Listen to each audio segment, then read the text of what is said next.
For weeks now, we've been told the same line, that Iran's military has been crippled, that their missile forces have been devastated, that their navy has been destroyed. But here's the problem. Ships are still burning in the Strait of Hormuz. Missiles are still hitting targets across the Middle East. Drone attacks are still forcing Western bases to fire interceptor after interceptor, and global oil markets are still in chaos. So tonight we're asking a simple question. If Iran's military has supposedly been wiped out, why does the war keep getting worse?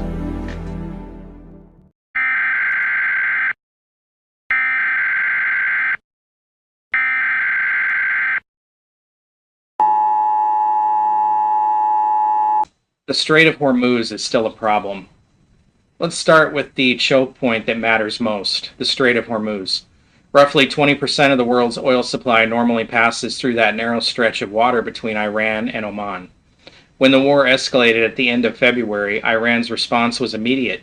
They began targeting shipping and warning vessels not to transit the strait. The result? Shipping traffic collapsed. Tankers stopped moving. More than 150 ships began anchoring outside the strait, waiting for the situation to stabilize. Oil prices surged past $100 per barrel, with spikes even higher during the crisis. And despite claims that Iran's naval capability had been smashed, ships keep getting hit. Just this week, 3 merchant vessels were struck by projectiles in the strait. 1 tanker caught fire and had to be evacuated. Multiple shipping companies suspended transit through the area. That doesn't look like a navy that's been destroyed. That looks like a country successfully disrupting one of the most important economic choke points on Earth. Iran is still striking targets across the region. Another narrative floating around is that Iran's missile capability has been neutralized. Reality says otherwise. Since the war began, Iran has launched large waves of ballistic missiles and drones across the region.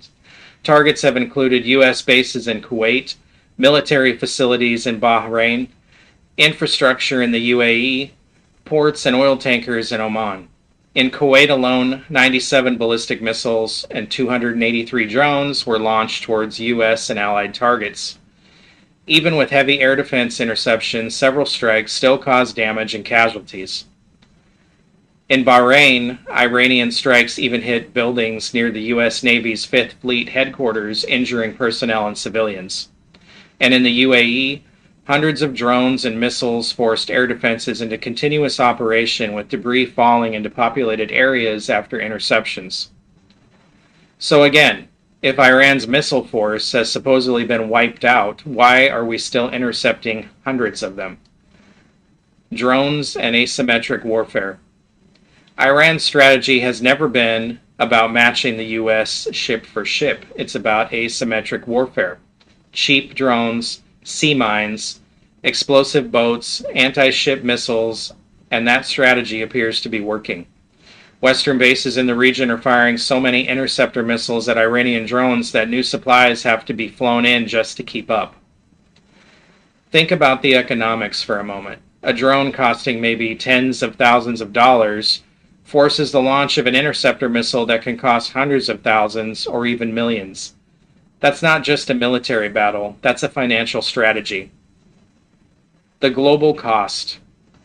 The economic impact is already massive. Because the Strait of Hormuz carries about 1/5 of global oil supply, disruptions there ripple across the entire world economy. Oil prices surged, shipping routes are changing, some vessels are now rerouting thousands of miles to avoid the conflict zone.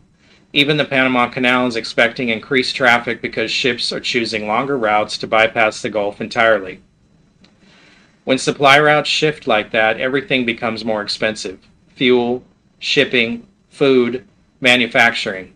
And Americans feel it every time they pull up to the gas pump. Wars aren't fought only with missiles. They're fought with narratives. Every government involved in this conflict has a reason to claim victory. But the evidence suggests something different. Iran is still firing missiles, Iran is still launching drones, Iran is still attacking ships, and the Strait of Hormuz is still effectively paralyzed. History is full of wars where leaders said the enemy was finished, right before the conflict got worse. The reality is that Iran's strategy has never been about defeating the United States in a conventional war. It's about making the conflict too expensive, too disruptive, and too politically painful to sustain. And judging by the shipping crisis, the missile strikes, and the economic shockwaves, that strategy might be working better than any people want to admit. Thanks for watching Behind the Line podcast. Please like, share, and follow. You can find us on all the social media sites. And please drop a comment below and tell me what you think about how this war is going. It's 11:59 at Radio Free America, and this is Uncle Sam with music and the truth until dawn. Right now, I got a few words for some of our brothers and sisters in the occupied zone. The chair is against the wall. The chair is against the wall. John has a long mustache. John has a long mustache. It's 12 o'clock, Americans, another day closer to victory. And for all of you out there on or behind the lines, this is your song.